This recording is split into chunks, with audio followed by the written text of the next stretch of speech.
Baik, saudaraku yang dikasihi oleh Tuhan, mari kita bersatu dalam doa. Kami bersyukur Tuhan pada saat hari ini atas anugerah dan kesempatan yang Kau berikan bagi kami, sehingga kami boleh berkumpul bersama-sama, mendengarkan suara-Mu dimanapun kami berada Tuhan. Kami berdoa, biarlah pemberitaan firman pada hari ini benar-benar mengubahkan, memulihkan, dan memberkati seluruh kehidupan kami dimanapun kami berada. Terima kasih Tuhan, kami buka hati kami untuk siap ditaburi oleh firman. Hati seorang murid yang mau dengar-dengaran akan Engkau, bagaikan seorang hamba yang taat akan Engkau. Itulah yang kami bawa hari ini Tuhan, untuk boleh dibekali oleh firman. Ini doa kami Bapa dalam nama Yesus. Rapi hamba-Mu, kuduskan, tahirkanlah sehingga setiap apa yang hamba sampaikan sungguh berasal dari Tuhan. Ini doa kami dalam nama Yesus kami doa dan bersyukur. Haleluya. Kita yang rindu dan siap mendengarkan firman Tuhan bersama katakan amin. Berikan tepuk tangan yang terbaik bagi Allah kita. Haleluya.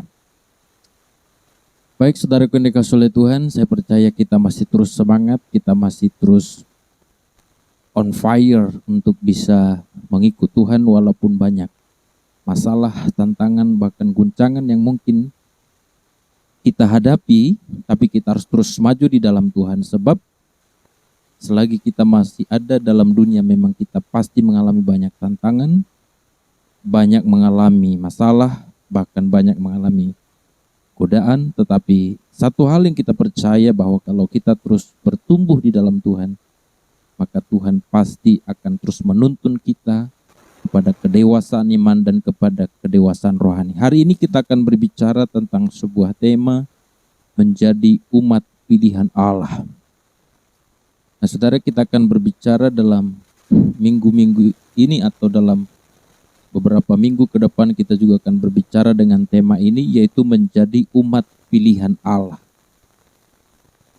Mari kita melihat Alkitab kita, atau kita boleh membaca bersama-sama, yang juga boleh saudara baca di Alkitab saudara, atau saudara bisa melihat di layar yang ada di hadapan saudara. Dalam 1 Petrus pasal yang kedua ayat yang ke-9. 1 Petrus pasal yang kedua ayat yang ke-9. Begini bunyi firman Tuhan, kita baca bersama-sama 2, 3 ya.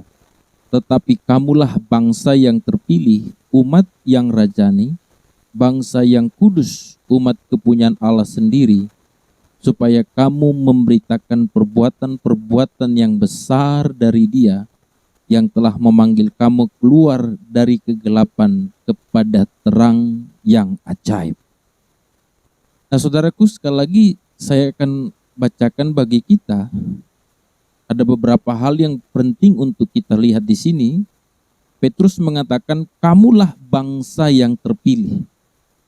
Yang pertama, dia menekankan bahwa kamulah, kitalah bangsa yang terpilih.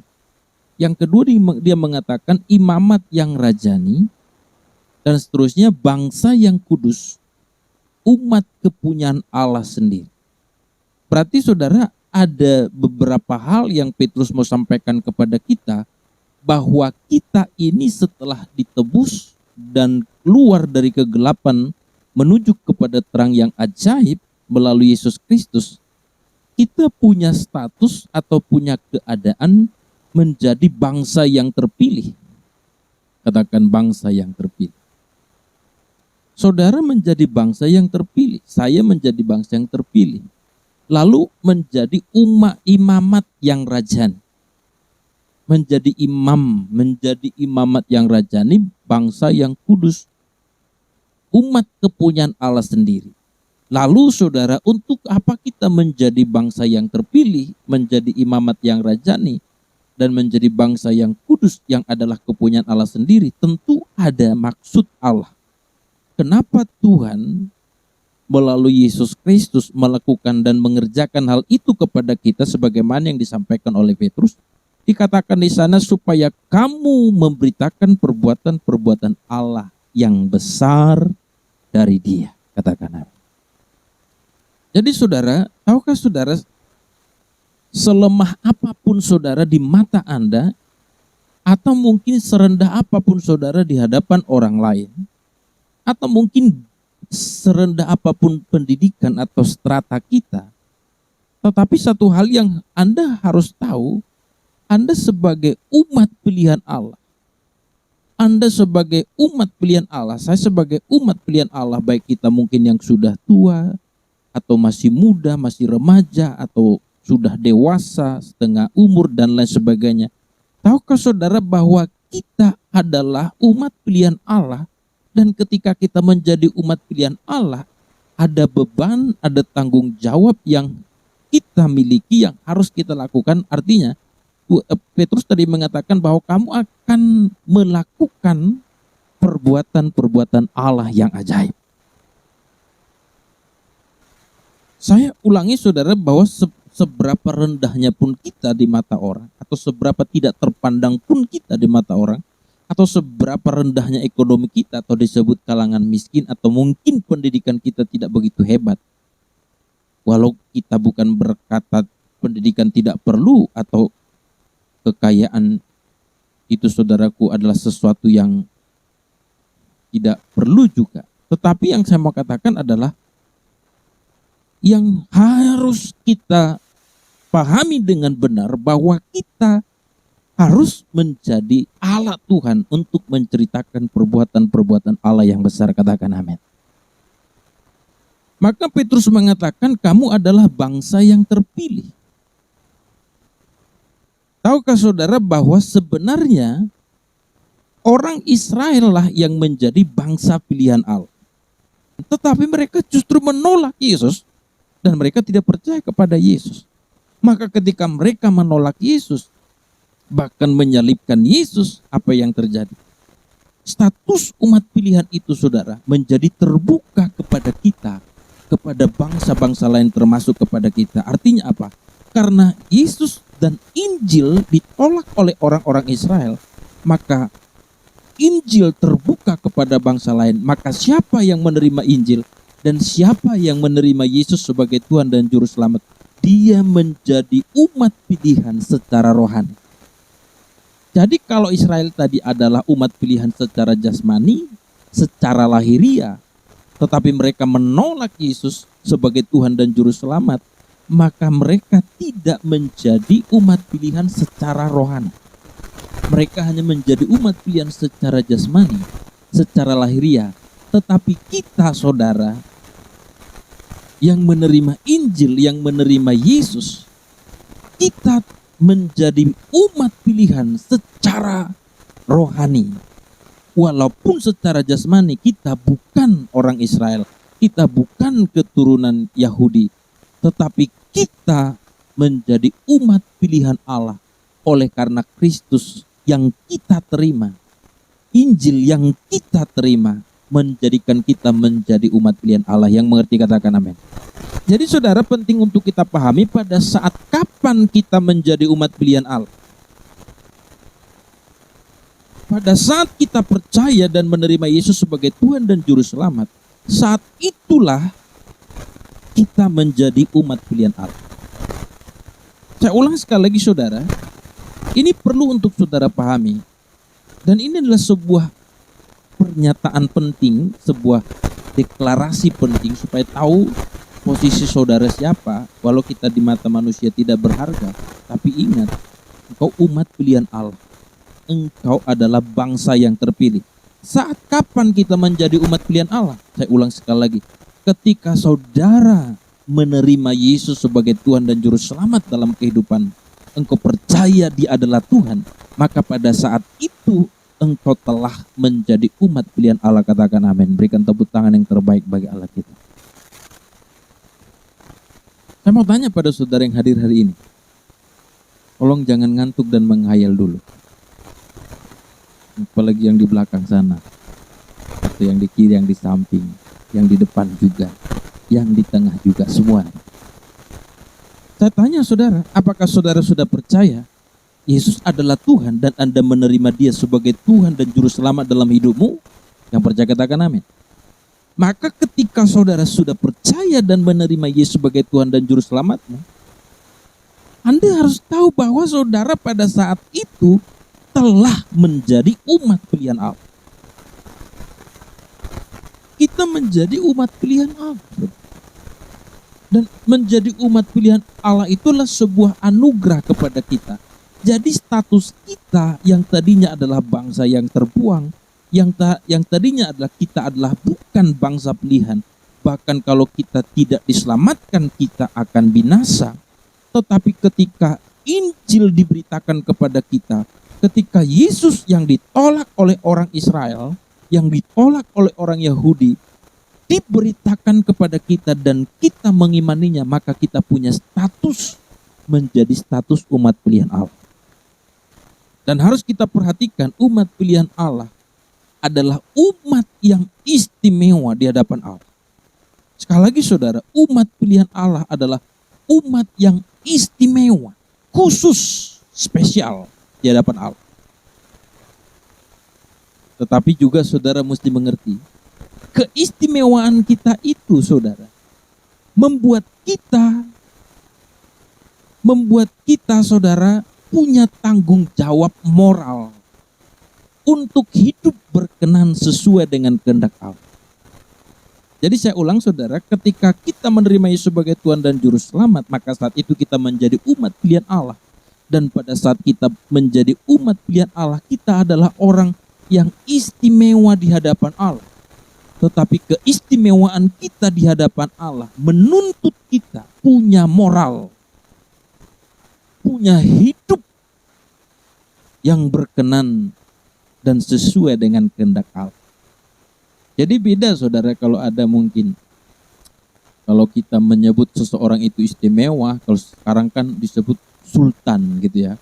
Wah, sultan lewat. Nah artinya kalau sultan lewat, berarti dia diistimewakan, yang lain mesti menyingkir, mesti dia yang diutamakan, yang mesti dia yang didahulukan. Jadi dia begitu diistimewakan dalam segala hal, segala sesuatunya mudah, apapun yang dimintanya dalam waktu singkat, semua tersedia. Oh, bukan itu yang dimaksud Alkitab kita menjadi umat pilihan Allah yang istimewa di hadapan Allah. Justru keistimewaan kita saudara di hadapan Allah menuntut atau mengharuskan kita punya moral untuk hidup berkenan sesuai dengan kehendak Allah. Jadi keistimewaan kita itu sebenarnya seperti ini. Pernah nggak dalam sebuah sekolah atau waktu sudah sekolah, ada orang-orang yang pintar yang dipilih, mungkin juara-juara 1 atau juara 2 sampai mungkin 3 besar gitu. Juara 3 besar ini biasanya dikhususkan atau dikumpul, dipisahkan dari yang lain, lalu orang ini dibuat menjadi istimewa atau khusus. Tapi kekhususan mereka bukan berarti karena mereka istimewa akhirnya belajar pun nggak apa-apa. Maksudnya belajar tidak belajar nggak masalah, artinya mereka jadi tenang-tenang, jadi santai-santai, nggak belajar keras. Enggak, justru ketika orang-orang pintar ini dari sekolah ini dikhususkan atau disatukan menjadi orang yang khusus istimewa, tapi mereka justru dididik lebih keras, didisiplin lebih ketat, bahkan mereka dituntut belajar lebih daripada siswa yang lain. Orang ngerti maksud saya, men? Karena mereka diharapkan menjadi orang-orang yang punya kecerdasan, kepintaran yang lebih hebat, supaya mereka bisa mengangkat derajat atau mengangkat harga diri dari sekolah di mana dia berada. Jadi ketika mereka diistimewakan di sekolah itu bukan menjadi mereka jadi enak-enak santai-santai, tapi justru ketika mereka dikhususkan, diistimewakan, dipisahkan dari siswa yang lain, tapi mereka justru dituntut belajar lebih keras, didisiplin lebih ketat. Bahkan mereka, kalau mungkin siswa yang lain belajarnya cuma 6 jam, tapi mereka dituntut 12 jam dan lebih daripada siswa yang lain mereka dituntut. Sama seperti itu kita, saudara. Waktu kita menjadi umat pilihan Allah dan kita menjadi orang yang istimewa, bukan berarti kita jadi dimanja-manja Allah. Apa aja yang kita mau, wah Allah, malaikat langsung menyediakan. Oh, kita butuh cowok ganteng, wah langsung dikirim sama malaikat. Wah, kita butuh cewek cantik bagi yang lajang ini ya, wah langsung malaikat berikan. Kita butuh uang, wah turun langsung dari langit. Bukan itu, saudara. Tapi justru keistimewaan kita dari orang lain. Kalau orang lain, saudara, mungkin hidupnya amburadul, hidupnya tidak teratur, hidupnya tidak terlalu beres, tapi kayaknya fine-fine saja. Tapi kita saudara, sedikit salah langsung ditegur, sedikit salah langsung dicubit sama Tuhan. Kenapa? Kok aku bisa kok berbeda? Aku makin dekat sama Tuhan, aku makin serius sama Tuhan. Kok apa ya masalah aku makin banyak, tantanganku makin banyak? Ingat, Anda istimewa. Karena Anda istimewa, sedikit salah mesti dikoreksi. Sama seperti murid tadi yang pintar-pintarnya itu dikhususkan. Wah, orang itu kalau sempat main-main, wah gurunya marah. Mesti belajar. Padahal murid yang lain nggak belajar, nggak seperti itu. Maksudnya nggak dituntut seperti itu, nggak dimarahi seperti itu. Tangkap maksud saya, men? Kenapa kok mereka lebih pintar, dikhususkan, diistimewakan, tapi diminta lebih banyak belajar atau lebih ketat didisiplin? Karena mereka harus memenuhi standar kualitas kepintaran untuk mengangkat harga diri sekolahnya. Sama seperti kita. Kenapa anak Tuhan lebih banyak ujiannya, lebih banyak tantangannya, lebih banyak prosesnya, lebih sulit? Kalau yang lain saudara lebih mudah. Makanya pernah Mazmur juga pernah berkata begitu, kalau aku melihat orang di luar Tuhan hidupnya lebih enak, tapi aku di dalam Tuhan kok malah lebih banyak tantanganku. Karena engkau istimewa, dan keistimewaanmu itu di situ Tuhan mau bentuk, mau proses engkau, mau bawa engkau kepada level yang standarnya, bukan standar anak dunia, tapi standar anak Tuhan yang berkenan kepada Dia. Berikan tepuk tangan terbaik bagi kita. Jadi jangan iri kepada orang yang tidak mau hidup, yang tidak mau hidup serius sama Tuhan, yang gak mau hidup nekat. Ada orang gak mau hidup nekat, gak mau hidup menjaga kekudusannya dengan serius, tapi hidup sembarangan. Tapi kita lihat hidupnya kok fine-fine saja. Kok kita yang malah banyak tantangan? Karena engkau istimewa. Nah, istimewanya di mana, Pak? Aku malah justru lebih sulit. Istimewanya engkau menjadi pribadi yang berkenan kepada Allah lewat perjalanan hidupmu yang semakin diubah dari hari ke hari. Katakan amin. Lalu yang kedua, Alkitab mengatakan kita adalah imamat yang rajani. Apa maksudnya saudara?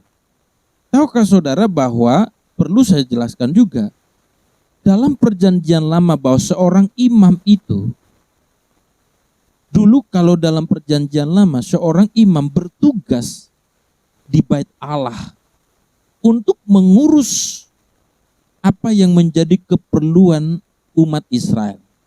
Jadi kalau dulu orang berdoa tidak boleh langsung berdoa kepada Allah, tapi doanya mesti disampaikan kepada imam. Lalu imamlah yang menyampaikan doanya kepada Allah melalui ruang Maha Kudus, itu di bait suci Israel pada kala itu.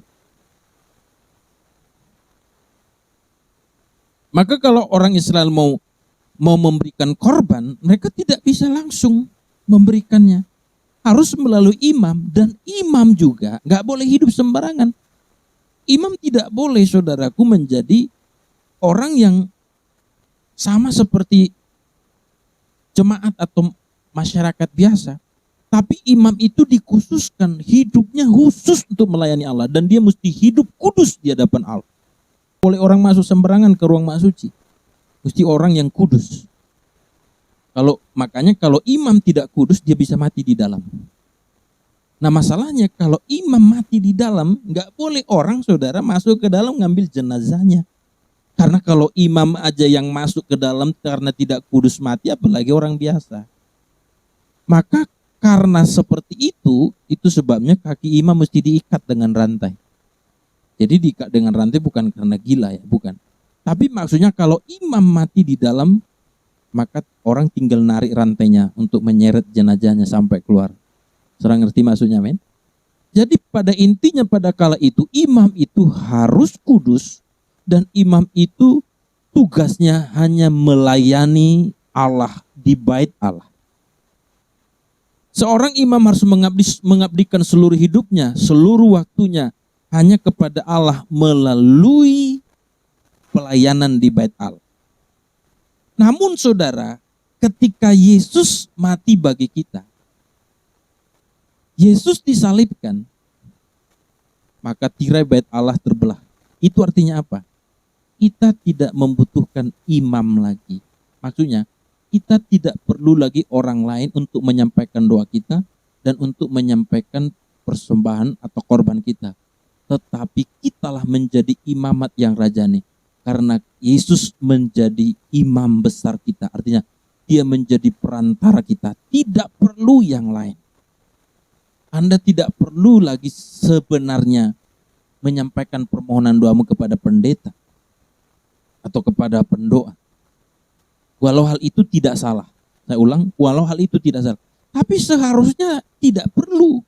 Kenapa tidak perlu? Karena engkau dan saya sama-sama imamat yang rajani. Kita bisa langsung berdoa kepada Allah. Saudara berdoa bukan cuma di gereja. Di hostel saudara juga bisa berdoa. Di jalan juga saudara berdoa dalam hati. Tapi jangan saudara berdoa di jalan saudara sambil angkat tangan penyembahan. Wah, nanti dianggap saudara lari pula saudara. Senu gitu ya. Tapi waktu saudara berjalan kan bisa berdoa sambil jalan, Tuhan dalam nama Yesus sertai saya. Dalam nama Yesus sertai. Dalam hati nggak usah mengeluarkan suara. Jadi maksudnya gini. Kalau dulu berdoa itu saudara jangankan di jalan. Datang ke bait Allah aja pun gak bisa kita menyampaikan doa kita sendiri, harus melalui imam. Betapa rumitnya itu. Tetapi sekarang saudara, Anda gak usah di gereja. Di rumah pun, di tempat tidur, di jalan, di pekerjaan, lagi naik pesawat, lagi naik kapal laut, atau dimanapun saudara, lagi di ladang, di hutan, Anda bisa berdoa langsung kepada Allah, katakan amin. Maka kita menjadi imam di hadapan Allah. Nah, saudaraku yang dikasihi oleh Tuhan, saya ulang sekali lagi. Jangan saudara merasa doa saudara tidak mujarab atau doa saudara tidak berkuasa hanya karena saudara tidak menjadi seorang pendeta atau hanya saudara tidak menjadi seorang pelayan. Tapi siapapun saudara, selagi saudara yakin bahwa Yesus adalah Tuhan dan engkau hidup seperti tadi menjadi umat pilihan Allah, artinya engkau istimewa dan engkau hidup punya moral yang berkenan kepada Allah, maka engkau menjadi orang-orang yang punya kesempatan untuk menyampaikan setiap permohonanmu dan doamu akan didengar oleh Tuhan. Alkitab mengatakan doa orang benar bila dengan yakin didoakan sangat besar kuasa. Jadi jangan saudara merasa lebih yakin, wah aku sudah sampaikan doaku kepada pendeta yang terkenal seluruh dunia itu. Sekali lagi saya tidak mengatakan Anda tidak boleh minta minta bantuan doa. Silahkan. Kita mesti saling mendoakan. Saudara juga bisa mendoakan saya mendoakan saudara. Tapi jangan saudara merasa gara-gara saya mendoakan atau pendeta yang kaliber dunia mendoakan lalu perasaan saudara, wah doa saya, permohonan doa saya pasti dikabulkan. Oh, itu tidak menjadi jaminan. Yang menjadi jaminan adalah Kristus, perkenanannya. Makanya engkau sendiri yang harus menyampaikan kepada Allah. Dan kita juga saudara, semua orang percaya menjadi imam artinya bahwa kita juga harus terlibat dalam pelayanan. Jadi saudara semua yang hadir hari ini, jangan saudara menganggap bahwa saudara, aku kan gak pelayan. Kalau engkau percaya Yesus adalah Tuhan dan kau sudah ditebus oleh darahnya, kau harus jadi pelayan. Kau harus melayani Tuhan. Mari katakan bersama-sama, semua katakan, aku adalah pelayan Tuhan. Lebih keras lagi, ada yang mulai ngantuk itu. Katakan, aku adalah pelayan Tuhan. Lebih keras lagi, aku adalah pelayan Tuhan. Saudara semua yang hadir hari ini pelayan Tuhan. Kalau saudara yakin Yesus adalah Raja dan Tuhan, kenapa saudara tidak mau melayani Dia? Nah, tentu pelayanan yang saya maksud di sini adalah pelayanan itu bukan cuma ruang lingkupnya hanya di gereja. Itu salah satu. Nah, makanya saudara kalau punya talenta juga untuk di gereja, kenapa saudara sih kok gengsi banget gitu ya? Kok rasanya rugi ikut terlibat dalam pelayanan gereja? Kok Kok rasanya merasa tidak berharga ya ikut housekeeping atau mengcleaning gereja, menyusun kursi. Kok Anda merasa bos? Aku kan jemaat tuh pelayan ya. Kenapa ya orang itu kurang beres ya? Lah kamu siapa? Kamu juga pelayan. Dalam gereja nggak ada bos. Sekaya apapun saudara, seterhormat apapun saudara di luaran sana, di pekerjaanmu, saudara adalah hamba Tuhan, pelayan Tuhan. Maka saudara mesti melayani Tuhan.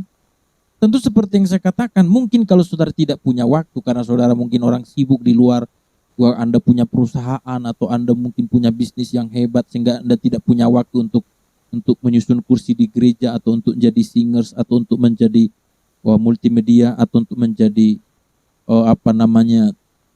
kolektan di gereja. It's okay saudara. Tapi kalau saudara masih banyak waktu, kenapa saudara? Anda bisa komputer, kenapa saudara tidak mengabdikan ilmu saudara untuk pelayanan Tuhan? Anda bisa contohnya main musik, nyanyi, dan lain sebagainya. Wah, kalau karaokean saudara di luaran sana, wah suaranya sampai bisa 11 oktav, bukan 5 oktav lagi, 11 oktav. Tapi giliran di gereja, gak rasanya gengsi saudara. Maka kita adalah pelayan Tuhan. Tetapi saya mau katakan juga saudara yang melayani di gereja, jangan merasa saudara sudah sempurna dalam melayani Tuhan. Melayani Tuhan itu maksudnya melayani kehendak Allah. Lakukan itu karena engkau ingin memuliakan Tuhan. Tentu saya berterima kasih kepada tim yang bekerja keras. Mereka bekerja keras lebih daripada Anda yang lain. Saya berterima kasih sebagai gembala sidang. Tetapi upah saudara bukan dari saya. Kita sama-sama hamba di hadapan Tuhan. Hanya perbedaannya saya gembala, saudara menjadi pelayan. Tapi upah kita dari Tuhan. Dan dengar saudara. Bisa jadi saudara. Bisa jadi upah saudara bisa lebih besar dari saya loh. Saya tentunya tidak berharap begitu ya. Tapi bisa jadi saudara. Makanya tergantung ketulusan kemurnian kita. Maka saudara juga yang lelah melayani Tuhan pulang kerja terus atur ini. Walaupun kita mungkin secara virtual menyusun kursi segala macamnya. Saudara ketika sulit Tuhan ngajakin orang lagi.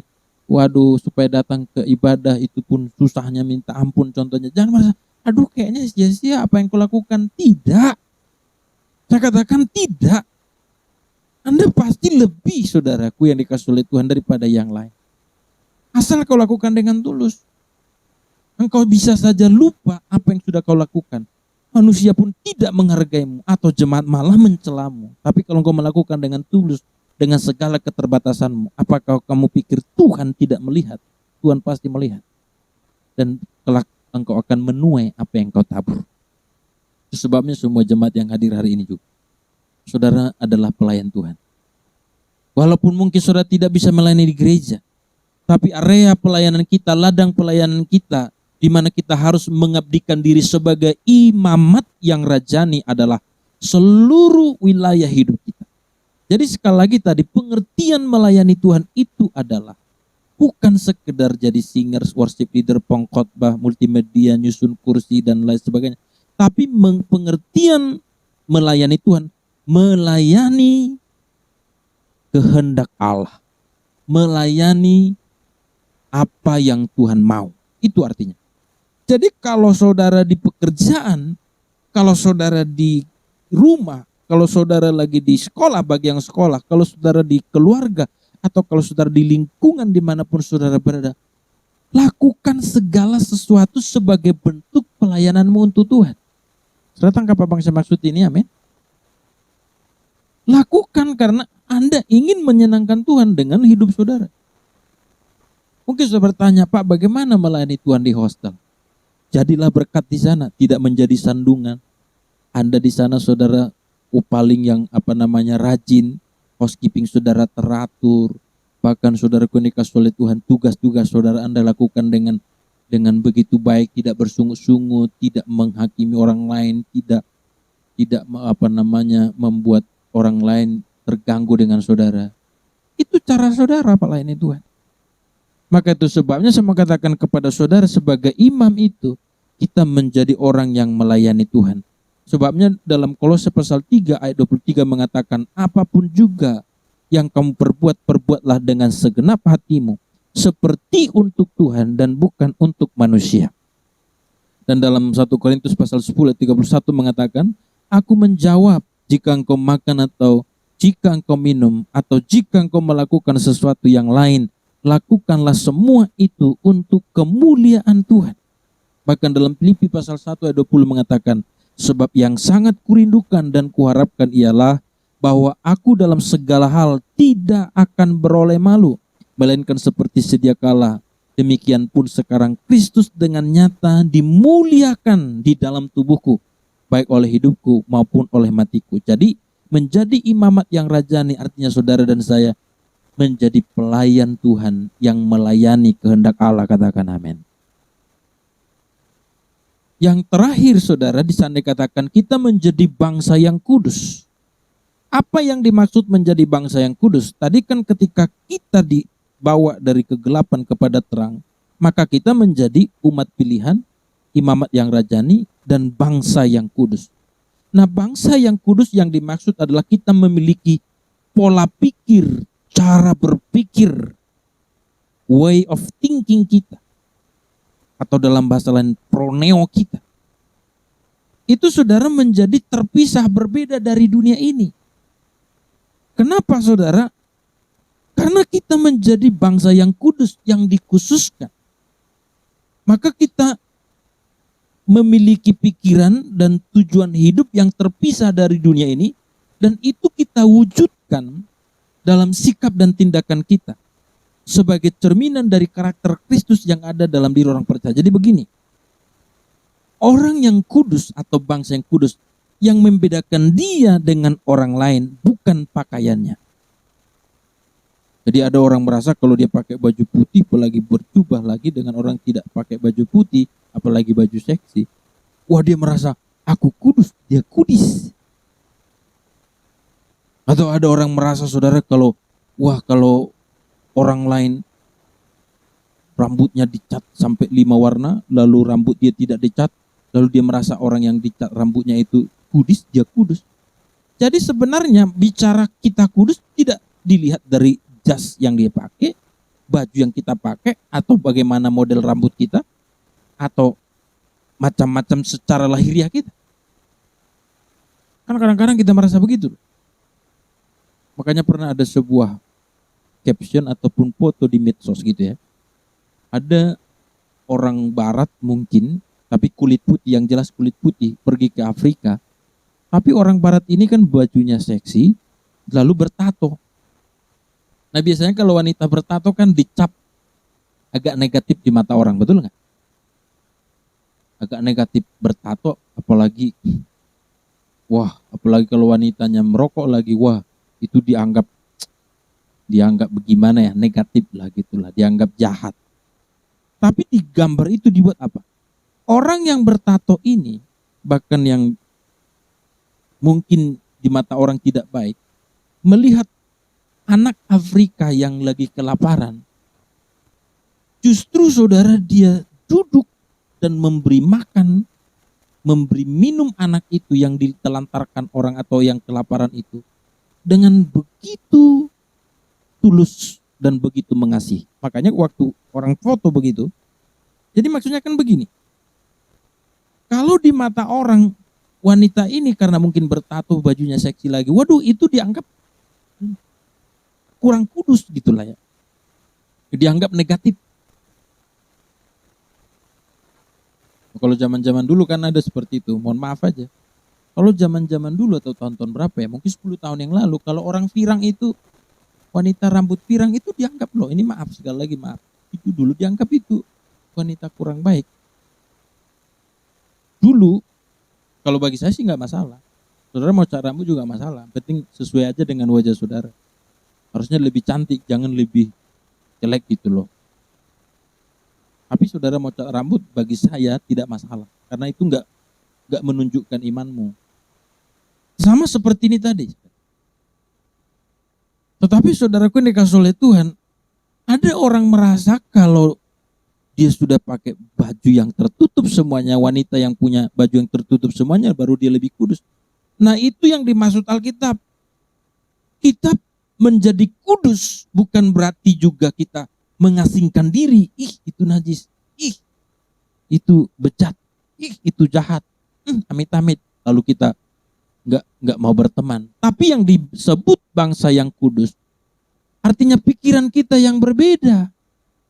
Tujuan hidup kita yang terpisah. Kalau pikiran orang yang ada di dunia, pikirannya hura-hura, pesta pora, memuaskan hawa nafsu.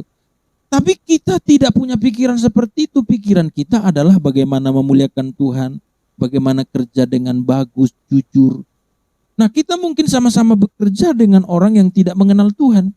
Nah, kalau orang yang mengenal Tuhan, pikirannya pasti, aku bekerja bukan karena bos ada, maka saya jadi rajin bekerja. Tapi aku mesti bekerja rajin karena aku umat pilihan. Bukan soal supaya gajiku ditambah atau supaya naik pangkat. Tapi kalau orang di luar Kristus, dia kan berkata, ngapain aku mesti kerja rajin di sini, gajiku segini doang, lagian bos tidak ada, ngapain? Nah, di situ perbedaan orang kudus dengan orang tidak kudus. Orang kudus itu, saudara, kalau berpacaran, nah kalau orang kudus berpacaran, dia tidak memandang pacarnya dari sisi nafsu.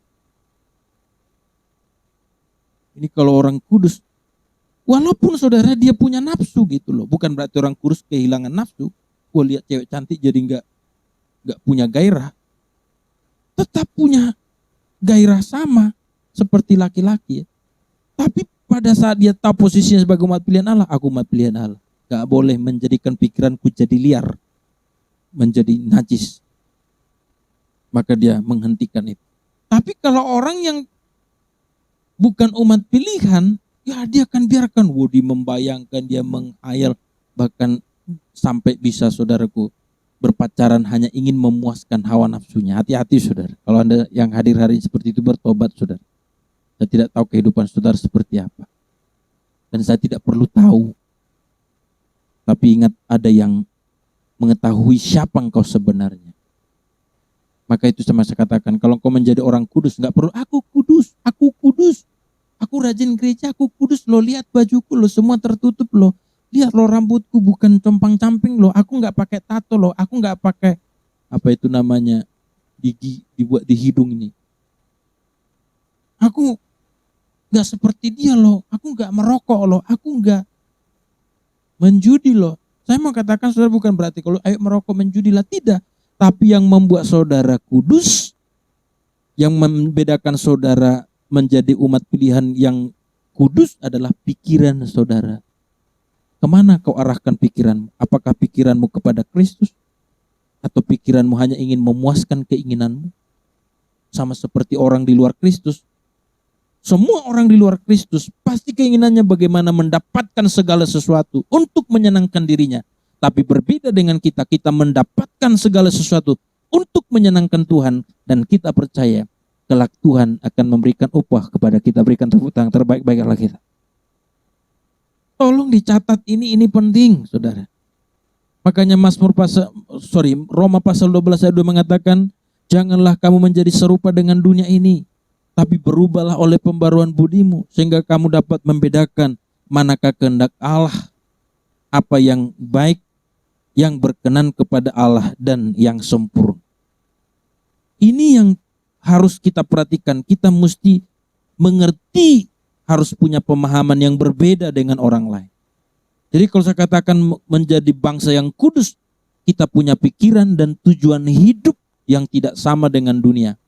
Kalau tadi dunia, kalau saudara, atau kita bicara nggak usah yang lain, kalau saudara yang hadir hari ini dalam pikiranmu belum mengarah kepada Kristus, tujuan hidupmu belum kau arahkan kepada Kristus, tapi pikiranmu sama seperti pikiran orang lain, pikiran orang dunia, tujuanmu sama seperti tujuan orang dunia, bagaimana mengejar segala sesuatu untuk menyenangkan dirimu, memuaskan hawa nafsumu, ya sudah, saudara masih belum masuk dalam kategori bangsa yang kudus. Tapi saya berdoa, saya berharap melalui khotbah ini Anda menantang diri saudara. Gak peduli cuman saudara yang mungkin tertantang hari ini. Dari sekian banyak teman-temanmu yang hadir ikut bersama-sama beribadah hari ini, cuman kamu yang berkomitmen, nggak masalah. Dan mungkin teman-temanmu juga akan mengejek saudara, atau keadaan membuat saudara seperti mau down, mau lemah. Tetap maju. Ingat saudara, hidup kita pasti nyampe kepada apa yang disebut kekekalan. Dan di kekekalan kita bertemu Tuhan.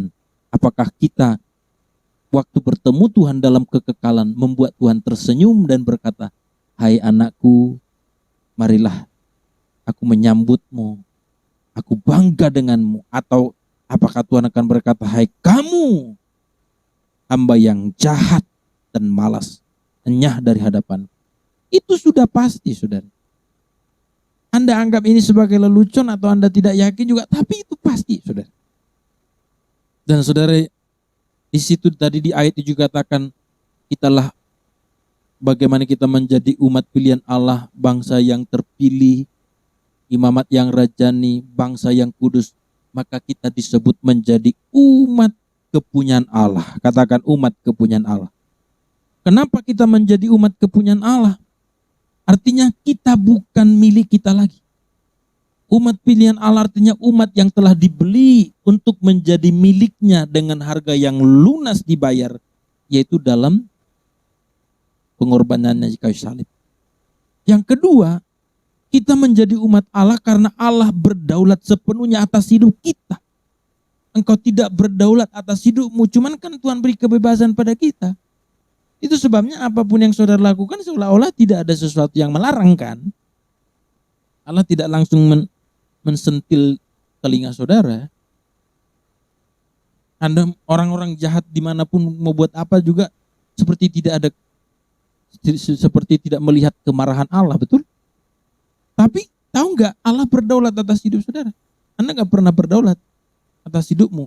Anda nggak tahu apa yang akan terjadi besok. Anda tidak bisa menahan kalau saudara sudah waktunya harus kembali. Maka Allah berdaulat, saudara. Allah berdaulat artinya engkau tidak mungkin bisa hidup tanpa bergantung kepada Allah. Walaupun engkau tidak mengakui ketergantunganmu kepada Allah. Salah satu contoh begini. Orang tidak akan pernah bisa hidup kalau tidak menikmati apa yang Tuhan sudah ciptakan. Coba kalau ada orang berkata, aku nggak mau tergantung kepada Allah. Oke, kalau kalau saudara tidak mau tergantung pada Allah, jangan hirup napas yang sudah Tuhan kasih. Kau usah hirup udara yang Tuhan kasih. Jangan makan makanan yang semua itu adalah hasil dari tanah yang Tuhan cipta. Jangan minum air yang itu adalah sumbernya Tuhan yang memberi. Saudara bisa nggak? Hanya kan masalahnya ada orang yang mengakui Tuhan, semua yang kupunya, yang kumiliki dari engkau, bahkan ujung rambut sampai telapak kakiku dari engkau, aku bersyukur. Tapi ada orang merasa emang kenapa? Karena aku kerja keras kan? Karena aku olahraga, karena aku jaga kesehatan makanya kuat. Nah ini yang tidak mengakui, saudara. Tapi sebenarnya mengakui atau tidak, semua orang bergantung kepada kedaulatan Allah. Yang ketiga, kenapa kita menjadi umat pilihan Allah? Karena orang percaya tidak akan terpisahkan dari kasih Allah. Maksudnya Allah begitu mengasihi kita walaupun kita tidak mengasihi Allah. Dan yang keempat, Allah merindukan umatnya, merindukan kita untuk hidup kekal bersama dengan Dia selama-lamanya. Jadi sebuah penantian yang Allah tunggu dari kita. Dia mengharapkan kita bersama-sama dengan Dia. Maka sekarang saudara, tugas dan panggilan kita sebagai umat pilihan Allah. Saya sudah mengatakan tadi kita menjadi orang yang istimewa. Dan keistimewaan kita menuntut kita punya moral yang berkenan kepada Allah. Dan ketika kita menjadi umat pilihan Allah, itu bukan berarti kita santai tidak berbuat apa-apa. Tapi ketika kita menjadi umat pilihan Allah yang dikhususkan untuk melakukan sesuatu seperti yang dikatakan tadi, memberitakan perbuatan Allah yang ajaib. Jadi saudara dan saya ini dikhususkan untuk memberitakan perbuatan Allah yang ajaib. Kalau saudara ingat apa yang saya sebut tadi, seorang yang pintar-pintar di sekolah dikhususkan, dididik lebih ekstra, didisiplin lebih ketat. Untuk apa mereka dibuat itu? Supaya mereka bisa menjadi lebih pintar mengangkat nama sekolah. Itu yang disebut memberitakan, menunjuk kehebatan. menunjuk sebuah kedahsyatan, maka mereka dikhususkan. Tapi kalau mereka tidak mampu, nah itulah yang membuat sekolah itu tidak memiliki sebuah kehebatan, tidak mampu membuat sekolah itu bersinar. Sama seperti kita.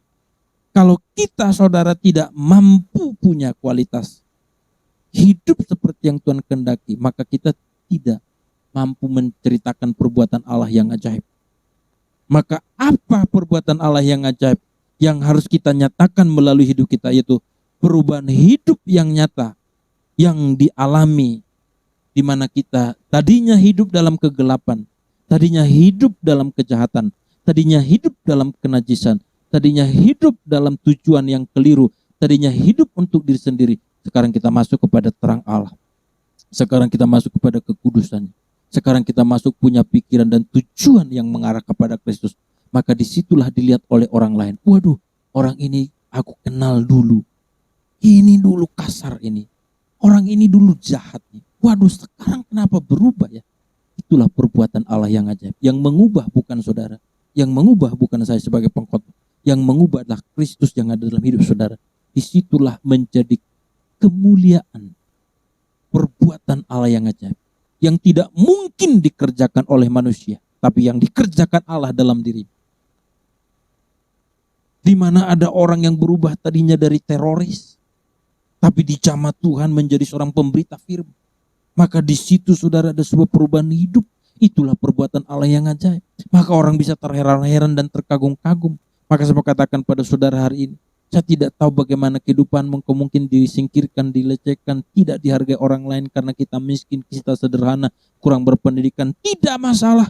Tapi alamilah sebuah perubahan hidup, perubahan karakter, perubahan perilaku. Maka saya percaya Tuhan akan menyatakan dan memakai hidupmu untuk menyatakan perbuatan-perbuatan yang ajaib. Katakan amin. Sebabnya saudara, ini mau saya sampaikan pada kita, saudara, saya adalah umat pilihan Allah. Berbanggalah dalam hal itu. Tapi kebanggaanmu menuntut saudara untuk hidup punya moral yang berkenan pada Allah. Hidup untuk menceritakan perbuatan Allah lewat kesaksian hidup saudara. Amin buat firman Tuhan. Tuhan Yesus memberkati kita. Mari kita datang kepada Tuhan untuk menyerahkan